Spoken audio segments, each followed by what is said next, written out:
कोकणामध्ये भाजपच्या रवींद्र चव्हाण आणि ठाकरे गटाच्या वैभव नाईकांमधल्या एका भेटीनं अनेक चर्चा होत आहेत। काय आहेत या भेटीमागच्या शक्यता आणि भेटीवरून दोन्ही नेत्यांनी काय म्हटलेलं आहे बघूया एक रिपोर्ट। भाजपचे मंत्री रवींद्र चव्हाण आणि ठाकरे गटाचे आमदार वैभव नाईक यांच्यामध्ये गुप्त भेट झाल्यानं कोकणात चर्चा झडतात। मात्र ही भेट विकास कामांसाठी असून ती खुलेआम झाल्याचा दावा वैभव नाईकांनी केला।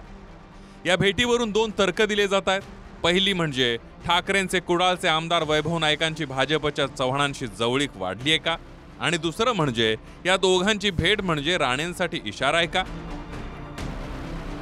काही दिवसांपूर्वी अंतर्गत वादातूनच निलेश राणेंनी राजकारणातून निवृत्तीचा निर्णय जाहीर केला होता।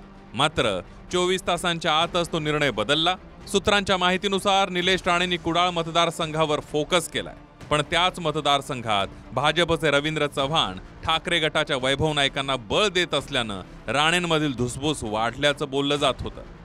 आता पुन्हा दोघांमधल्या भेटीचं कारण तेच आहे की मग वैभव नाईक वेगळा विचार करतायत याची चर्चा सुरू झाली आहे। मात्र वैभव नाईकांनी अशी शक्यता फेटाळून लावली आहे। रवींद्र चव्हाण यांनी काल दिलेलं स्टेटमेंट म्हणजे रवींद्र चव्हाण आणि नारायण राणे यांच्यामध्ये जी अंतर्गत धुसफूस आहे ती या निमित्ताने बाहेर आली।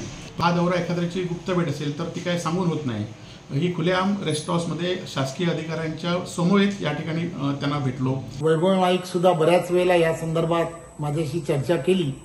कोकण या विषयामध्ये आदरणीय नारायण राणे साहेब यांना विचारल्याशिवाय या संदर्भातला कोणताही निर्णय हा मी करू शकणार नाही।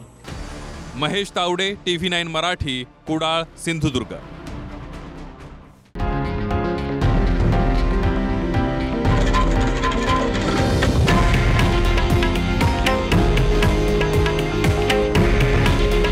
हे आहे देशातील नंबर 1 न्यूज नेटवर्क आणि आपण पाहत आहात TV9 मराठी।